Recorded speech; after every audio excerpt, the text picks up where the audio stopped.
my bachelor's in math and physics in New York University, and today we're starting our first lecture on electricity and magnetism. Today we're doing operations in vector calculus. Now, first of all, if you've already taken vector calculus, you can probably skip this part, but just to be safe, I think I would review all these operations.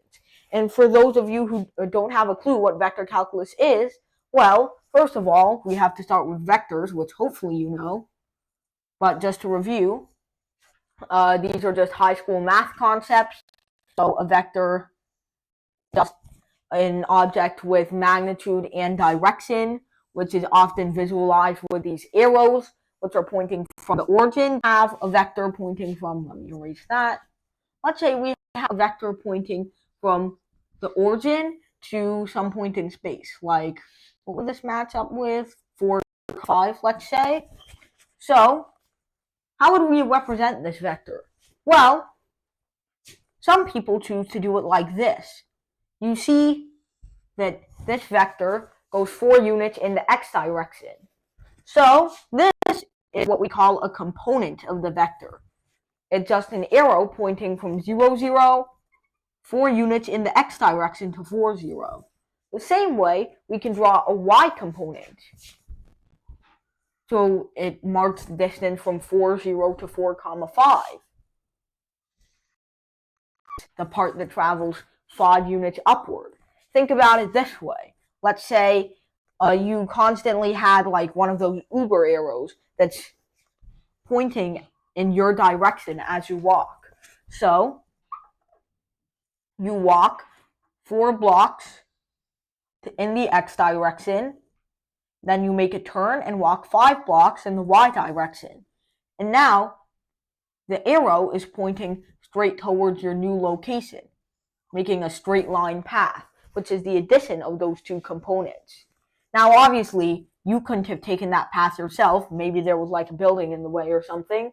But this is how we symbolize vectors. And so, if we call this A with this little symbol on top to symbolize that it's a vector, then we call this thing that's pointing only in the x direction A sub x, and we call this thing pointing only in the y direction A sub y. So these are read AX and AY, or the x component of A and the y component of A. So, obviously, if we're talking about 3 dimensions, this concept extends into that plane. But before we start that, these vectors can also be represented as sums of what we call basis vectors. Now, we're not going to be doing a whole lot of linear algebra and basis changes in this subject, but just in case, most people like to refer to it as a sum of the basis x vector and the basis y vector. These aren't very scary. By default, they're just 1, 0, so 1 unit in the x direction, and 0, 1 unit in the y direction. So what's 4 times 1? 4. 4 times 0, 0. 5 times 0, 0. 5 times 1, 5. Not too scary, right? So, your textbook might choose to refer to them as x or y, but for the purposes of this series, I'm going to be using I for x, J for y, and K for z. So obviously when you go in 3 dimensions and you add the z direction, it's going to be mostly the same system. If you just pick a point in space, you talk about its z direction or z component, then the x component, or the y component, and then the x component. Or if you really want to, you could draw it in this direction. I'm going to choose not to do that. Well, actually, let's do that for more clarity. So, you're going down from here, this vector, right down this way, so this is the y vector, and then all the way to the origin. This is the x vector. Now, if you were to trace the reverse path from the origin to the actual point, these would be the components of our new vector. So if you just drew them individually, they would point in the direction you needed. So first the x component, then the y component, and finally the z component. And the place where you end, you draw a line from the origin to there, and that's your total vector. And we used k to represent this, just like before. So alright, we've got the basics of what a vector is down. Good. So now, let's do some actual things with these. So, hopefully you're familiar with the notion of a derivative from calculus. So, it's essentially the rate of change. So, if you take, say, 2 points on a curve, and they get closer, and then closer, and then closer, and then closer, then you draw the secant lines between each of these points on the curve. Eventually, the slope of that secant line is going to approach the derivative at that specific point. And this line, specifically going through the derivative at the specific point, is known as a tangent line. Even though it's not really tangent, in most cases, you'll probably have a tangent line that ends up intersecting your function again. So like, for example, at this point, seems tangent locally, but then it intersects your function again here. But still, whatever we call tangent, that just means that it goes through a specific point on our function, and its slope is the derivative of the function at that point. So we're not going to go any deeper into it because this series is going to assume that you know basic Calc 1. So now, what are we actually going to do with vectors? Well, it's out that in electricity, what we want to deal with is the electric field and the magnetic field. And turns out they're not just random numbers floating in space. They have a direction associated with them. Kind of like the wind. The wind, at a certain point, might be going this way, or at other points, it might be going this way.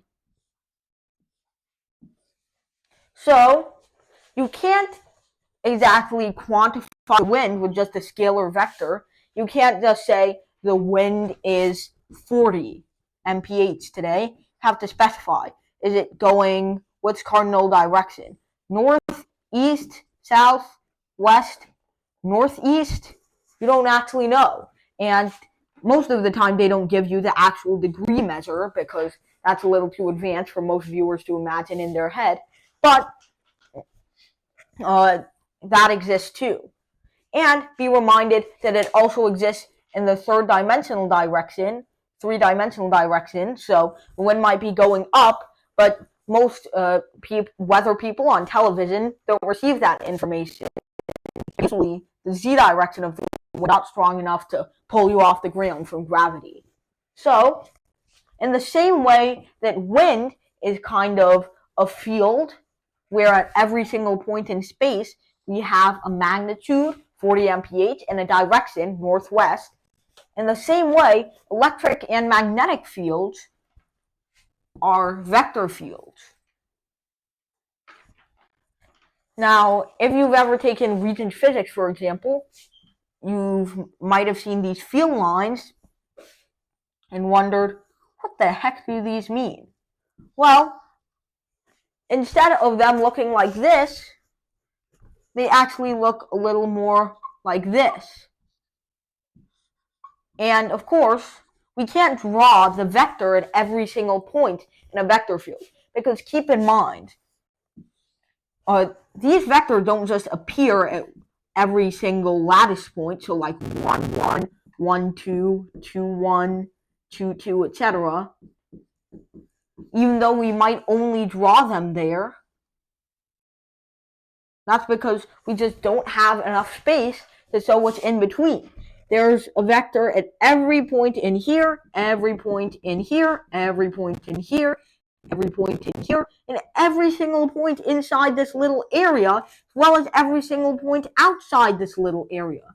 There are infinitely many vectors, but we only choose to show a finite amount of them because there's a good chance you can understand the bigger picture from there. So now that we've got basic intuition for why we need vectors in vector calculus, what these are essentially not just vectors themselves, they're vector functions with respect to time and also with respect to space, because these change over space and time. Don't worry, I don't think we're getting into relativity that much with this one.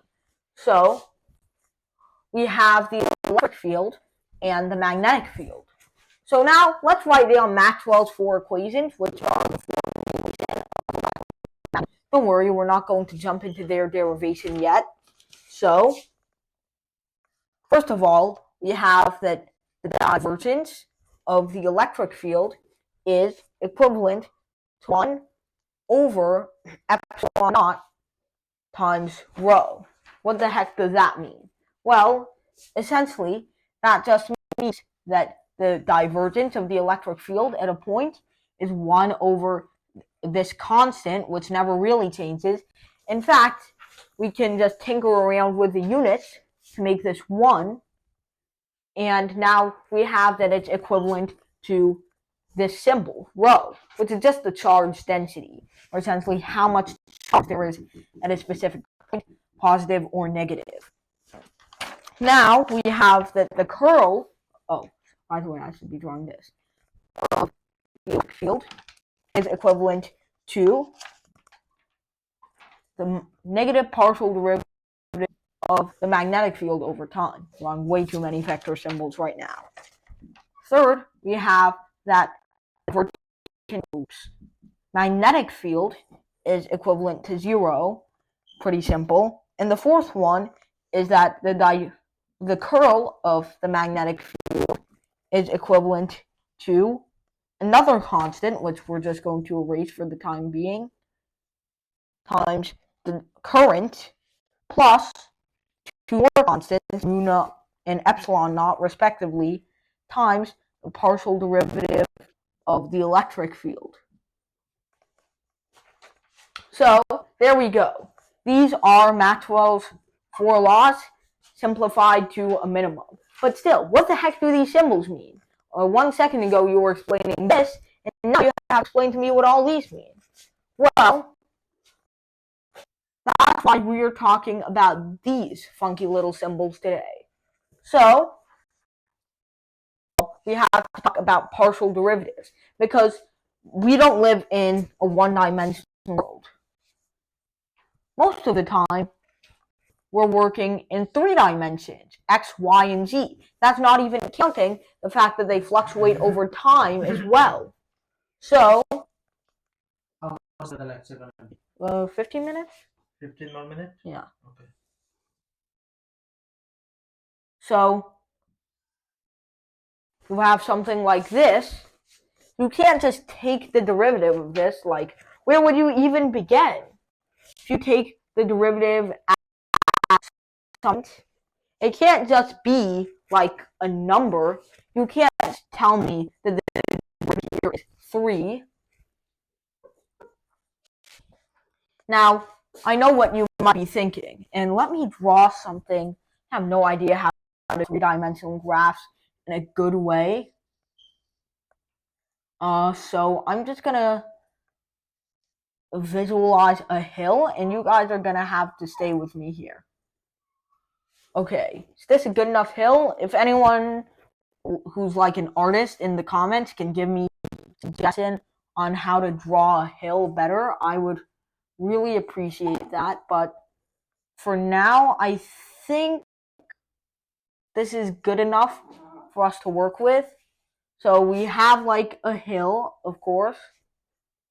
So it's like blending into the surroundings. And I know what you might be thinking. As we go up, why don't we just record the direction in which we're going up? And that is exactly what the derivative in 3 dimensions is. We have to have both a number quantifying how much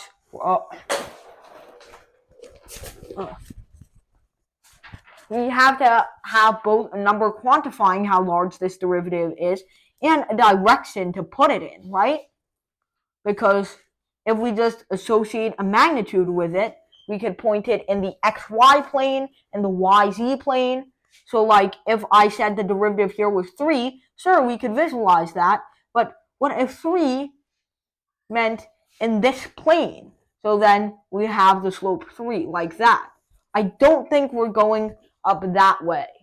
So you have to specify both the magnitude and the direction. So you're choosing the right two-dimensional plane to be in.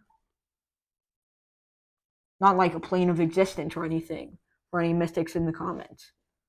So this direction essentially specifies what plane you want our vector to be in, as well as how big our derivative is. So now, that is quantified exactly as you might guess by a vector. Now, specifically, this vector is quantified by these funky looking symbols. Oh, sorry.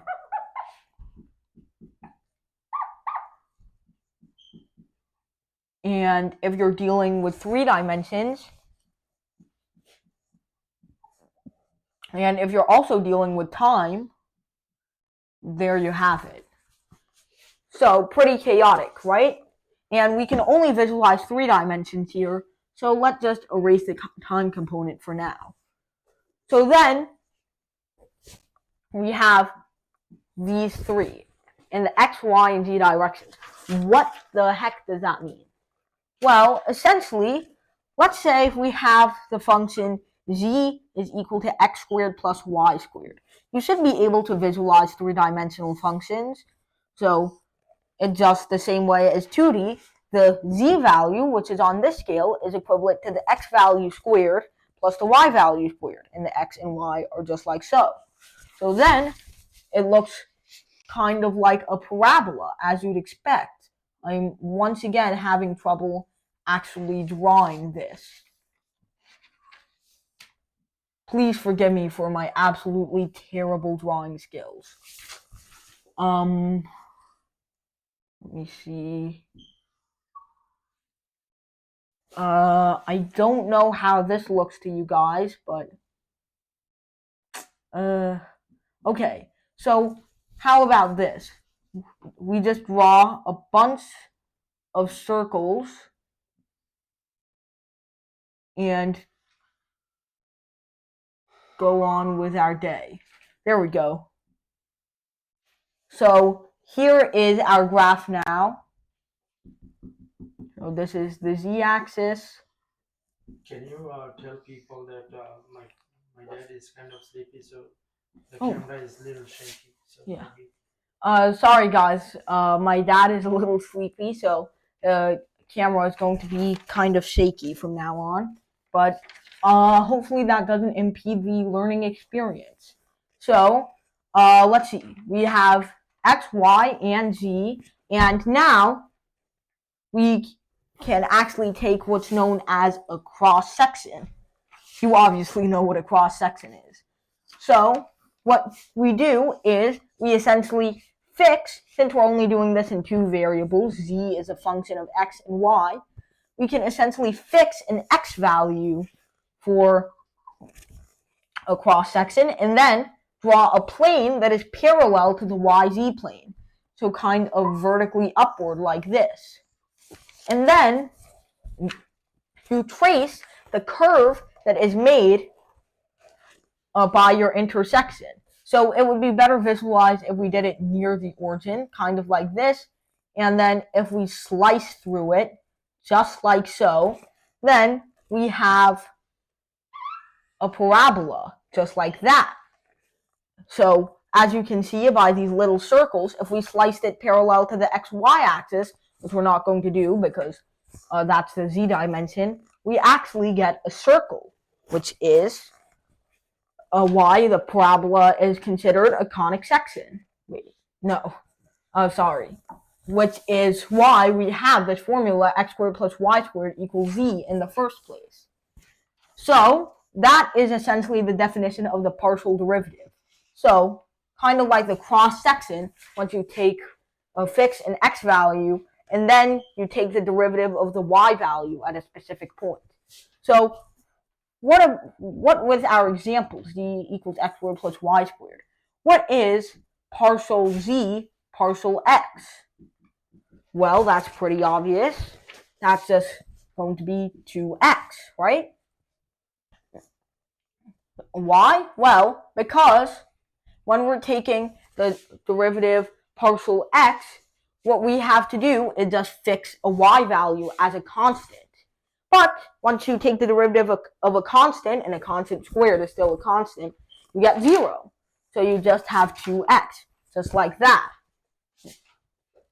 So that is how we can investigate partial derivatives. And this is just a vector pointing at the partial derivative of all three.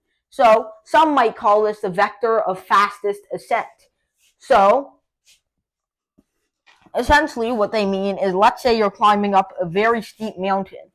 The only formula I could come up with in time is 1 over xy, which, if you can imagine it, actually approaches infinity as we get near the origin. So obviously it's kind of like this. So not the most ideal model, but I deemed it okay for use today. Oh my gosh. Please excuse my lack of drawing skills once again. Okay, and okay, yeah, that's fine. We can have it just like this. It's kind of like a weird looking cone with a pin on top. So 1 over xy. So now what we do is we take a cross section like this, and we take the derivative there. Then we take a different cross section, and we take, and it would look something like this, and we take the derivative like that, and then we add up those two vectors like their components, and we get the total, which is the fastest ascent, sort of, or the steepest ascent up our hill. So that is gradient. So what we're going to do is think. So today's topic was gradient? No.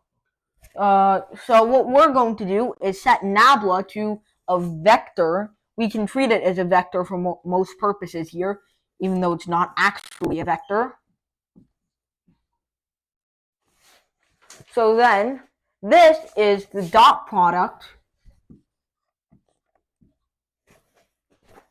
between, so this is not the dot product, sorry. So this is essentially multiplying this by a scalar, where the scalar function is f of x, y, z, t. And that's why you don't actually see the gradient here, because it's the electric and magnetic fields are not scalar functions. Oops.